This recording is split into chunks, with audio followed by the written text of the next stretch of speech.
Part of the reason I'm doing this video is because I don't want you to be in the situation that part of this article talks about. And it talks about what the lower class retiree might get in their Social Security at 62. Now, if you're not saving and investing and all you're trying to live on is Social Security, I think some of these numbers might surprise you and really shock you. And so I hope you're not in this situation, but we'll touch on what the average Social Security is, which is around $2,000.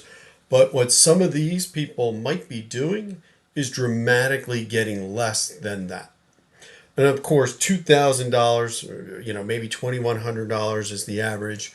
That's about $25,000 a year, $24,000 a year. But what these people are seeing is much, much lower. So again, if you like these videos, again, I'm just sharing my journey more than anything. You can hit like and subscribe. Curious, what you get out of this. And again, I hope that you're not in this situation, but we'll touch on what could somebody maybe that's in this class. And again, I don't know exactly what they mean by lower class retiree. Is that just because you elected earlier, or you're on the lower income scale, so your Social Security might be lower? That's what I'm assuming from my understanding in this.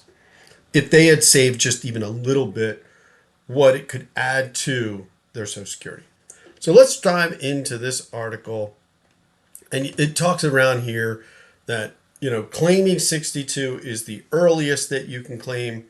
You can claim at 62, and you'll take about a 30% lifetime reduction in payout. And again, that might be at no fault to their own. Maybe a medical condition came up. Maybe they lost their job and they had to collect to bring something in. So I'm not trying to judge that side of it.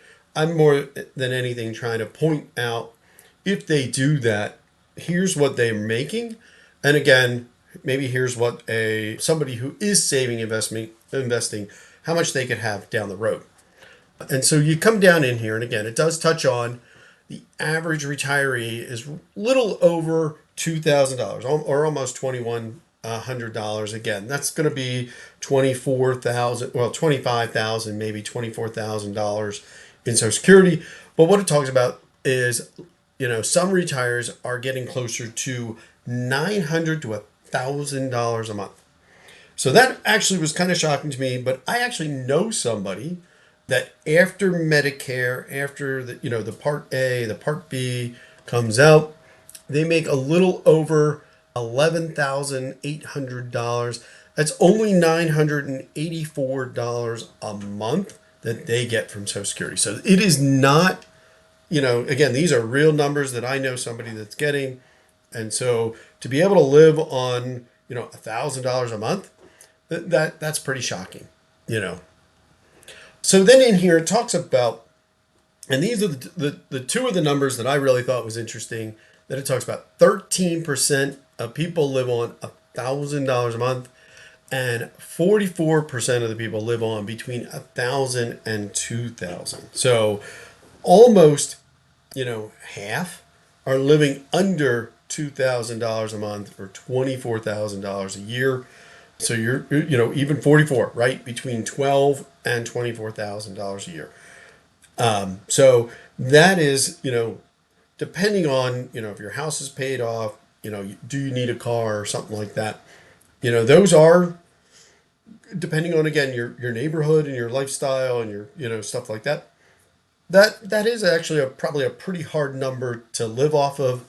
So how would I go about correcting that? And so obviously if you're in that situation today, you're in a very hard situation, but what could you have done differently, right? And why I believe in saving and investing. So let's take a look at, again, my favorite tool, Dinkytown Calculator. And I do have here a quick analysis. Obviously this has $5 million. That is not one of these people, so, and again, I like this, their 401k calculator. It just shows what you can make if you're saving and investing over a long period of time. So, and again, if I like that you should be saving 10%. I know that's really hard to do, maybe on a lower income or a lower salary. So maybe you need to work overtime, maybe you need to do something else. But saving 10%, I think, especially if you're at the age of 22, that's more than fine. You'll have a good income to make up. But in the event that maybe if you start in your 30s or your 40s, you're going to need to up that from 10% to 15, 20, 25%. Again, to have a comfortable savings for your retirement. So let's put in somebody that instead of making $100,000, so that's where I think this is very unrealistic for somebody that's going to get such a small Social Security payment. But what if somebody was making $25,000? And I'm going to go really conservative because I want to do kind of the worst case scenario that I could see. I am going to leave it at 10% because that's my base floor. Maybe I will lower it down a little bit. But what if they only got a 1% increase? Now, I would hope that most people are getting more than 1%. But I know people that are on the lower income savings and investing, maybe their organization doesn't give increases as often. So I'm going to do 1%. Now, again, somebody's starting off right off at their career, 22 years old. Again, maybe that somebody like this, maybe they didn't go to college or maybe they didn't go to a trade school.